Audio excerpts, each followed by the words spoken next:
Welcome back student last में topic पढ़ रहे थे बायनोमियल थ्योरम। और बायनोमियल थ्योरम में हम लोग की क्लास में वर्ड्स प्रॉब्लम चल रहे थे और वर्ड्स प्रॉब्लम लगभग सारे कंप्लीट हो गए थे, एक या दो बचे हुए थे। और आज एक क्वेश्चन बताते हैं, साथ में कुछ इतना इंपॉर्टेंट क्वेश्चन क्लास का बताते हैं ताकि आपको मजा आ जाए करने में। तो ये सुनेगा। तो वर्ड्स प्रॉब्लम की अगर बात किया जाए तो एक वर्ड प्रॉब्लम क्या लिखा हुआ है, बहुत अच्छा वर्ड प्रॉब्लम वाला। और मैंने कल भी एक क्लास में लिया था, वो क्वेश्चन बहुत लंबा हो गया था, है ना। ये बताना तो था ही था यार। ठीक, गलतियां ना करना, चांसेस होते हैं गलतियों के, थोड़ा देखते रहना मेरे, क्योंकि मेरा दिमाग जहां भी चलता है और आप पे भी चलता है, तो हो सकता है कि कुछ गड़बड़ कर दो। और अगर 1 2 3 कुछ भी गड़बड़ हो गया एक भी लाइन, तो पूरा क्वेश्चन गड़बड़ हो जाता है। क्वेश्चन उनका क्या लिखा हुआ है, पढ़ लो। लिखा हुआ है the coefficient of 3 consecutive term. Consecutive term का मतलब क्या होता है? इसका मतलब होता है लगातार, क्रमागत आने वाले जो 3 टर्म होते हैं उनको बोलते हैं कॉन्सेक्यूटिव टर्म बोलते हैं। क्या लिखा हुआ था? Coefficient of 3 consecutive term. इसका मतलब लिखा हुआ है 3 कॉन्सेक्यूटिव टर्म, क्रमागत, क्रम से आने वाले कॉन्सेक्यूटिव टर्म, इनकी बात कर रहा है। कॉन्सेक्यूटिव टर्म का मतलब आप लोग ऐसे समझ सकते हो, 1 के बाद क्या आता है, 2 के बाद अगर एक पहला आर है तो अगला क्या होगा, अगला क्या होगा। मतलब 3 टर्म की बात कर रहे हैं तो एक मान लेते हैं आर, अगला मान लेते हैं आर प्लस, अगला मान लेते हैं, या कुछ और मानना चाहो आर माइनस 1, आर प्लस 1। हमने क्या मान लिया, let r comma r plus 1 comma r plus 2 r 3 consecutive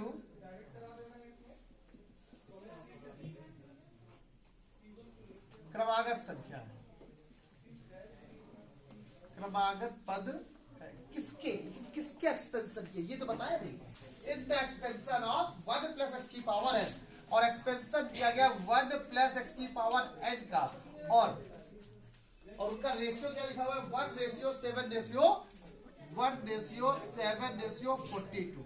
तब आपसे कह रहा है फाइंड n। अब रुको, पूरा क्वेश्चन आप समझा रहे हैं क्या बोल रहा है, अब पूरा समझा रहे हैं।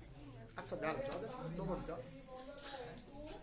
लिखा हुआ है कि in the expansion of this the coefficient of 3 consecutive terms in the expansion of this is in the ratio is this 1:7:42। मतलब 1 प्लस एक्स की पावर n के विस्तार में 3 क्रमागत पदों का गुणांक कितना है, 1:7:42। पक्का होना, क्लियर हो गया अच्छे से। मतलब उनका अनुपात ये है। दैट्स मीन ये अगर आप देखना चाहो तो फर्स्ट और सेकंड, इन दोनों का अनुपात कितना है, 1:7। सेकंड और थर्ड का अनुपात कितना है, पहले और तीसरे कितना। तो पहला कब आप ये करोगे, आप सारे टर्म निकाल लो पहले, r term, r plus 1 term, r plus 2 term, सारे टर्म का कोफिशिएंट आप निकालो जरा कैसे निकालते हैं, आइए देखते हैं। तो पहला काम आपका जो एक्सपेंशन लिखा है 1 प्लस की पावर n लिखा हुआ है।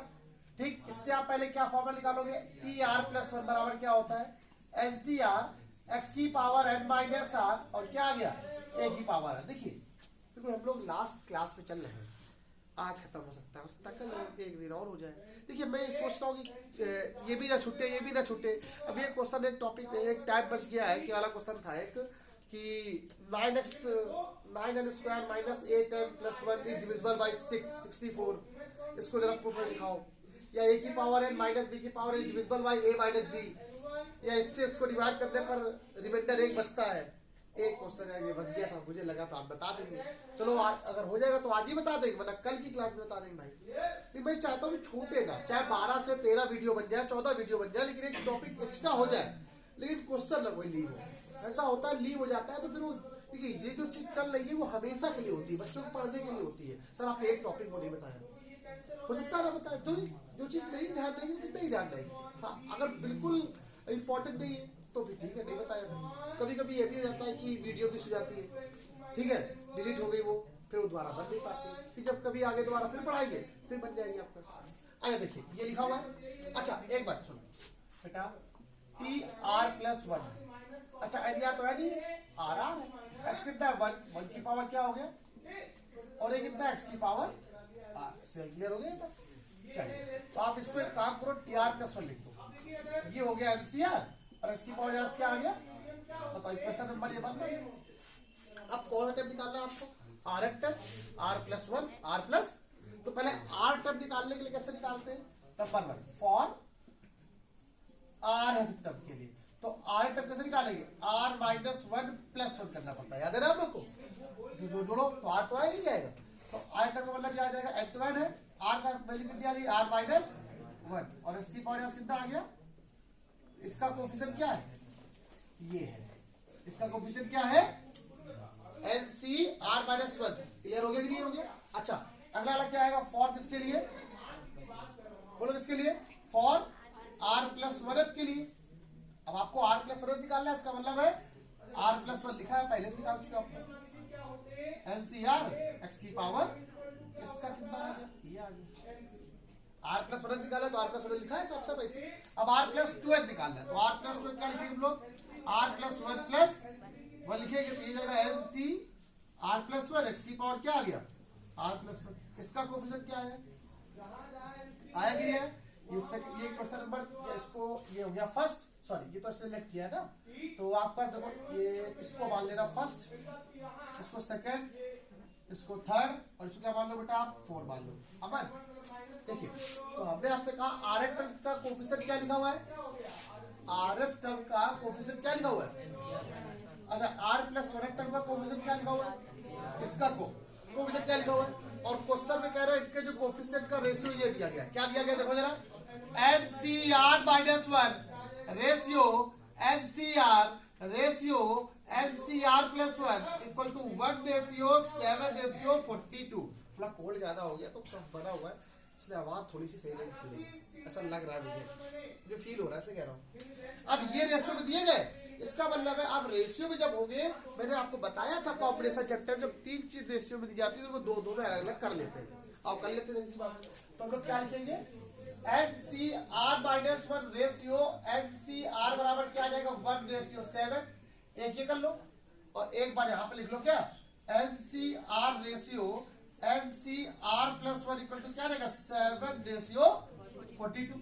अब इनको जरा सॉल्व कर लो जरा, तो ये हो जाएगा n factorial upon r minus one का फैक्टोरियल और एन माइनस आर प्लस, और रेशियो मतलब अपॉन होता है, ये लिख दिया एन फैक्टोरियल, अपॉन में क्या आ गया, r factorial n minus r का इक्वल टू कितना 1/7, ये इसको क्या कर गया, खा गया, तो ये अपॉन में आ गया, ये कहाँ चला गया बेटा, उसी में ऊपर चला गया, जब ये ऊपर चला गया तो क्या आ गया, r factorial n minus r का होल अपॉन में कितना आ गया, आर माइनस वन का फैक्टोरियल, और ये क्या बचेगा बेटा,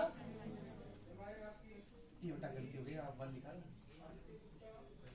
राज बेटा, अब इसको एक्सपेक्ट करें तो ये मिलेगा, और इसको एक्सपेक्ट करें तो ये मिल जाएगा, जरा देखिएगा आर के बाद क्या आ गया है, आर माइनस वन का फैक्टोरियल, तो वैभव एन माइनस आर का फैक्टोरियल होल अपॉन में क्या आ गया, आर माइनस वन का फैक्टोरियल एन माइनस आर को जब एक्सपेक्ट तो ये लिखा, उसके बाद क्या रहेगा, एक कम हो जाएगा, तो यहां से वैल्यू जब कम हो गई महिमा बेटा, तो ये इससे कैंसिल हो गया और ये इसको खा गया, तो जब खा गया तो यही जरा क्वेश्चन बना लो सीखो, तो ये मल्टीप्लाई यहां हो जाएगा, और ये बच्चा एन माइनस आर 1 हो जाएगा, तो एन माइनस आर प्लस 1 हो गया, ये जाएगा 8r इक्वल टू क्या आ गया, एन प्लस 1, तो इक्वेशन ये बन गई, इसको ले लो, इसको जरा लो इसकी बेटा, तो ये हो गया n factorial r factorial whole upon में क्या आया है,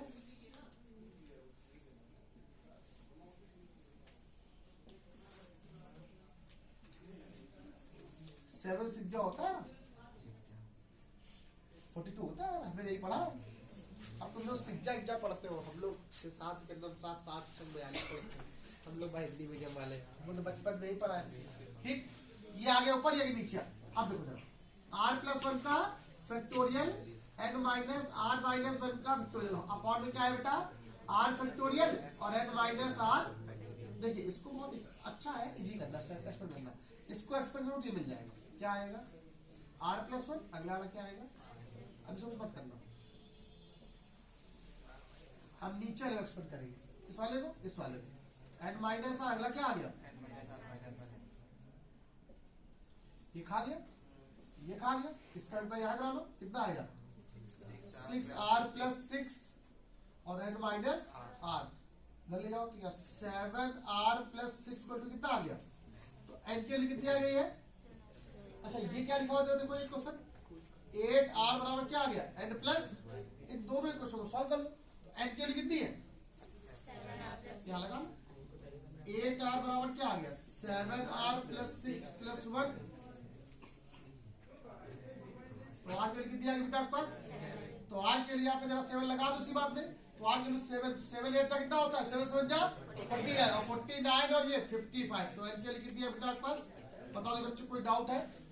क्वेश्चन अब देखो इसी से क्वेश्चन हम बहुत बना देंगे। देखो एक दिन मैंने आपको एपी वाला क्वेश्चन बताया था, क्लास में बताया था, एक एपी वाला क्वेश्चन बताया था, आर इन एपी में है, तो एक पहले दिन बताया था। अच्छा वैसे ही क्वेश्चन और दिया गया तो उसको भी लगा लेना। अगर मैं इसी क्वेश्चन में चेंज कर दूं तो देखिए मैं कह दूं रेशियो आ गया 1:3:4, क्या क्वेश्चन के मेथड में कोई चेंजमेंट आएगा, नहीं आएगा ना, पक्का, इस बात कोई डाउट नहीं है, मैं बता दूं मुझे पहले से भी कोई डाउट नहीं ना, जल्दी से करो। इसके बाद जब वहां से वर्ड्स फॉर्म खत्म, मैं कुछ अलग क्वेश्चन बताता हूँ। हाँ सुनो बच्चों, क्वेश्चन देखिए ये लिखा हुआ है, ये बताना बाकी था इस तरह का एक दो क्वेश्चन देख लोगे आपको बिल्कुल क्लियर हो जाएगी बातें। क्या लिखा सुनो, using binomial theorem, binomial theorem को यूज करो और प्रूफ दैट 6 की power n minus 5 always leave the remainder 1 when divided by 25। मतलब अगर इस नंबर में 25 से डिवाइड किया जाए, सुनो पहले सभी लोग देखो अच्छे से, 25 से अगर इसमें डिवाइड किया जाए तो रिमाइंडर 1 बचता है। अब इसको बाइनोमियल की हेल्प से इसको यूज करो, सॉल्व दिखाओ। अब पहली बार आप पढ़ रहे हो क्वेश्चन तो आपको दिखेगा अरे सर नहीं आया, इसीलिए मैंने इस क्वेश्चन को स्टार्टिंग में नहीं पढ़ाया था, अब पढ़ा, अब आप लोग बाइनोमियल अच्छे से आती है, फॉर्मूला पता है क्या करते हैं। तो अब बात आती है सर कुछ भी क्वेश्चन कैसा ही बन जाए, यहाँ पे जरूरी नहीं 6 की पावर n माइनस 5 ही हो, देखिए ये क्वेश्चन बहुत सारे बन सकते हैं। यहाँ पर अभी मैं अगला क्वेश्चन भी लूंगा तो वहां पे शायद 9n की पावर 8n माइनस 1, इसमें से आपको कुछ नहीं लेके चल रहा है, इसमें सिर्फ आपको ये टर्म देखना जिसकी पावर किसकी लिखी हुई है 6 की पावर, आप सिर्फ उसको उठा लो 6 की पावर n और इसको लिख दो 1 प्लस 5, मतलब हर एक चीज को 1 प्लस x के फॉर्म में लिखना है। किसके फॉर्म में लिखना है, x प्लस 1 नहीं, 1 प्लस x के फॉर्म में। किसके फॉर्म में, आप ये ध्यान रखना। तो आपको इसको क्या कहता है 6 की पावर है क्या n हो गया, तो उसको लिख दिया 1 प्लस x की पावर क्या हो गया n, तो मतलब x यहाँ पे कितना है, यहाँ पर a कितना है, ये बात क्लियर हो सब लोग को। फॉर्मूला क्या होता है एनसीआर में याद है आप लोग को, फॉर्मूला जो बताया एक्सपेक्ट करने वाला, बस उतना ध्यान रखो, आपको सारी चीजें क्लियर कर दूंगा, ये आपको मेरा प्रॉमिस है। अब कुछ भी हो कोई दिक्कत नहीं, यहाँ पर 8 हो, 8 की पावर है तो 1 प्लस 7, 9 की पावर है 1 प्लस 8, क्यों, क्योंकि देखिए जब ये पावर जो होती है हमेशा इसके इंटू में आती है और ऑटोमेटिक 5 में आई बन जाएगा अपने आप आंसर, वो अपने आप आ जाएगा। ये जो आपको 5 लेके आना है ना उसको यहाँ पे जोड़ देगी या घटा देगी, इधर भी घटा देगी, वो अपने आप निकल आएगा। आइए देखते हैं तो पहले तो 6 की पावर n करो बस पहले, तो ये एक्सपेक्ट कैसे होगा बताओ, 6 की पावर n बराबर x प्लस ए, तो आपने कहा था NC0 याद आ गया, x की पावर, अच्छा x तो यहाँ पर 1 है, 1 की पावर क्या जाएगा 1 की पावर n माइनस 0 और a की पावर, a कितना है 5 की पावर 0, कोई दिक्कत तो इस बच्चे को नहीं। देखो प्लस अगला बोलो कितना है NC1, 1 की पावर, अच्छा 1 तो लिखनी होती है आप लोग को, 1 का तो वैल्यू वैसे ही 1 होती है, ठीक है, तो इसको आपको, लेकिन फिर भी चलो मैं लिखे दे रहा हूं ताकि आपको चीजें एक लाइन समझ आए। n माइनस 1 5 की पावर 1 प्लस अगला बोलो क्या है NC2, बोलो कितना, अच्छा n भी पता नहीं आपको, n तो n ही है यहाँ पर, कुछ और तो दिया नहीं गया, ठीक, अच्छा कुछ और तो दिया नहीं गया, ध्यान रखिएगा। NC2 क्या आया 1 की पावर n माइनस 2 5 की पावर 2, अच्छा इसको क्वेश्चन जो आज हो पाएगी वरना कल क्या बता देंगे, ठीक। चलिए यहाँ क्या आ गया NC3 1 की पावर n माइनस 3 5 की पावर 3, ये गॉट इट क्या बेटा, ऐसे करके आपके पास n तक चला जाएगा। तो NCN अभी बात को बाद में कर लेंगे आराम से, ठीक है, आपको मुझे कुछ समझाने दो पहले आराम से। 5 की पावर कितना आ जाएगा n हो जाएगा, जहां तक भी हो, ओके, ये बात सबको समझ में आ गई। अब जरा सुनना, फिर मैंने आपसे क्या कहा, ये NC0 की वैल्यू क्या होती है 1 होती है, सबको पता है 1 की पावर कुछ भी 1 होती है, सबको पता है इसकी वैल्यू 1 होती है, 1 बन जाएगा प्लस, इससे कोई मतलब नहीं, 1 ही रहेगा। यहाँ बताओ कितना बचा, NC1 की वैल्यू यहाँ पर n हो गई है, हो गई 1 की पावर, ये क्या बचे 1 की पावर कुछ भी 1 होता तो 5n हो गया, यहाँ पर हो गया 5n। बिल्कुल देखना जो क्वेश्चन ला रहा था ऑटोमेटिक आ गया, हमें कुछ नहीं करना पड़ेगा, देखना प्लस NC2 लिखा रहे दो ऐसे, मत सॉल्व करना, मत सॉल्व करना। 5 का मल्टीप्लाई क्या होता है 25। अच्छा मुझे बताओ NC3 मत सॉल्व करना आप, इसका मल्टीप्लाई क्या होता है 125। अच्छा NC4 इसका मल्टीप्लाई क्या होता है, अगला अगला क्या आएगा 625। ऐसे करके जितने भी टर्म जाएंगे उन सभी में ऐसे क्या है 5 का मतलब 25 का मल्टीप्लाई। अब रुको, अच्छा मुझे बात सुनना, ये क्या लिखा हुआ है, इसको उठा कर ले आओ, 6 की power n minus 5n। Question क्या था आपके पास, हाँ बराबर क्या बचा 1 plus NC2 25 plus NC3 125 plus NC4 625 plus up to, Saurabh मुझे एक चीज आ दिख रही है, ये टर्म भी 25 से मल्टीप्लाई है, इसमें भी 25 का मल्टीपल है, इसमें भी 25 का मल्टीपल है, इसमें भी 25 का मल्टीपल है, इसमें भी 25 का मल्टीपल है, आने वाले सभी टर्म में 25 का मल्टीपल है। अगला क्वेश्चन 8 का मल्टीपल बोल देगा, तो ऐसे क्वेश्चन हमेशा 8 के मल्टीपल में आ जाएंगे। ठीक, इसका मीनिंग ये जो इतने भी टर्म यहाँ पे आने वाले हैं ये पूरे टर्म 25 के मल्टीपल है। ऐसे नहीं लिखोगे, लिखने का तरीका ऐसे होगा 6 की पावर n माइनस 5n बराबर 1 प्लस, यहाँ पर 25 कॉमन ले लो तो ब्रैकेट में बचे कितना NC2, यहाँ क्या बचेगा इंटू यहाँ बचेगा 5, NC4 यहाँ क्या बचेगा 25। अब टू सॉल्व छोड़ दो, इसको पूरे को आपने कुछ सिलेक्ट कर लिया, K मान लिया, N मान लिया, P मान लिया, जो मनो मान लिया, हमने K मान लिया 1 प्लस 25K। अब सब लोग मुझे एक बात बताओ, अगर मैं कह दूं 25 इंटू 64 अपॉन 25, क्या ये 25 से डिवाइड है, अरे है नहीं 25 से 25 हो गया। अब ये तो जितनी बार जा रहा है उससे क्या मतलब है आपको, हमने इस अगर मान लो ये क्या ये 25 से डिवाइड है, करो 25 से जाता है, ठीक है। अब बताओ अगर मैं आपसे कह दूं ये 50 क्या ये 25 से डिवाइड है, 2 बार जा, और अगर उसको मैंने ऐसे लिख दिया तो 25 इंटू 2 अपॉन 25, तो क्या नहीं है क्या, तो लिखा वो के साथ। अब इसका मतलब ये 25 से डिवाइड है, तो बचा क्या बस आंसर में क्या प्रूफ करना, ठीक है। क्या करता है सो, इसलिए सो 6 की power n minus 5n leaves remainder 1 when it divided by, अरे भैया ये इसके बराबर चल रहा है, अगर 25 से डिवाइड को तो ये तो डिवाइड हो जाएगा, तो बचे कितना आपके पास 1 बचेगा, ये आपको प्रूफ करना है। फिर वही मटिया मलिन वही केक, अब तो केक कैसे बच जाएगा, सुनो ये अच्छा ये तो ये पॉइंट 25 से डिवाइड है, इससे अब के हमने लिखा नहीं, अच्छा 50 बटे 25, क्या ये 25 से डिवाइड है, अब ये पूछ रहे हैं, ठीक। कितना बचता है 2, इससे कोई मतलब नहीं आपको, ये तो रिमाइंडर वो आया है, क्वेश्चन आया है, भागफल शेषफल क्या बचा। अगर मैं कह दिया 25 और यहाँ पे लिख दिया 51 लिख दिया, अब बताओ तो भाग करोगे, 2 बार गया, क्या बचा 1 बचा, ठीक है। तो यहाँ पर अगर आप लिखो 25 से 25 डिवाइड करो, तो डिवाइड करने पर ये तो बचेगा, लेकिन ये डिवाइड हो जाएगा पूरा पूरा, तो बचा क्या आपके पास 1। ध्यान रखिएगा, इसका मतलब है इसके रिमाइंडर में ये तो पूरा डिवाइड होगा, बचे कितना, यही क्वेश्चन पूछा है, डिवाइड करने पर रिमाइंडर कितना बचता है। अच्छा ऐसे 2-3 क्वेश्चन बनेंगे, 1-2 क्वेश्चन बनेंगे, तो मैं आपको ये चाहता हूँ कि 2-3 क्वेश्चन बता दूं, और कल की क्लास में जब अभी मैं आपको बता दे रहा हूँ, अभी एक क्वेश्चन में लिख रहा हूँ, हो सकता है सर आप लोग को आए, एक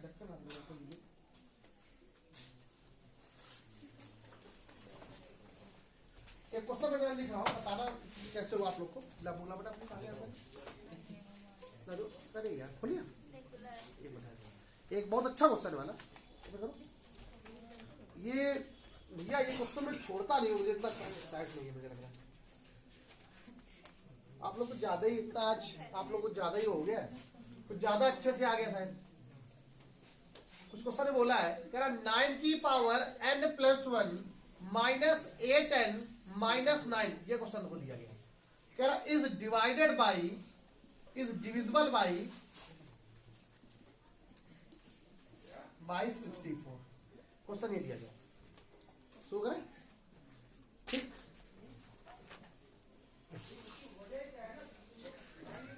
चलिए सुनिए क्वेश्चन देखो, ये लिखा हुआ है, इसको क्या लिखेंगे आंस? मैंने कहा जो पावर में होता है उसकी बात करते हैं, इससे कोई मतलब नहीं है। तो आप क्या लिखोगे 9 की पावर n+1, तो 9 क्या लिखोगे 1 प्लस, ऑटोमेटिक लिखने पर ये टर्म ऑटोमेटिक आ जाएगी, ठीक है। नहीं आएगी तो घटा देगा, जोड़ देंगे, ठीक अपने आप। और पूरा सॉल्व करने पर ये किसका डिविजिबल होगा 64 से। इसको मैं बताते हैं, पहले आप नोट करो, बताएं। हाँ तो बच्चों सुनिए सभी लोग, तो एक काम करो सभी लोग, हाँ ठीक है, वो आज आप लोग इतना लगा लो पहले, ठीक है पुष्कर, तो आज आप इतना लगाओ और एक क्वेश्चन ट्राई करके आना, ठीक। थोड़ा क्लास का टाइम भी हो गया है, तो आज आप इतना लगा लो पहले। कल मैं क्या करूंगा, एक बार इसको लगा के लाओगे आपको फॉर्मूले आते हैं, और फिर मैं इसको एक बार एक्सप्लेन कर दूंगा अच्छे से क्वेश्चन कैसे होता है, और फिर कल ही मैं इसकी प्रॉपर्टियां बता के इसको लीव कर दूंगा। देखिए और भी इंपॉर्टेंट चीज है इसमें, एक होता है महत्तम मान होता है, मैक्सिमम कोफिशिएंट बोलते हैं उसको, लेकिन वो आपके कभी सिलेबस बहुत क्लास में बहुत कम पूछा जाता है इसकी मैक्सिमम वैल्यू, वो ऐसे क्यों?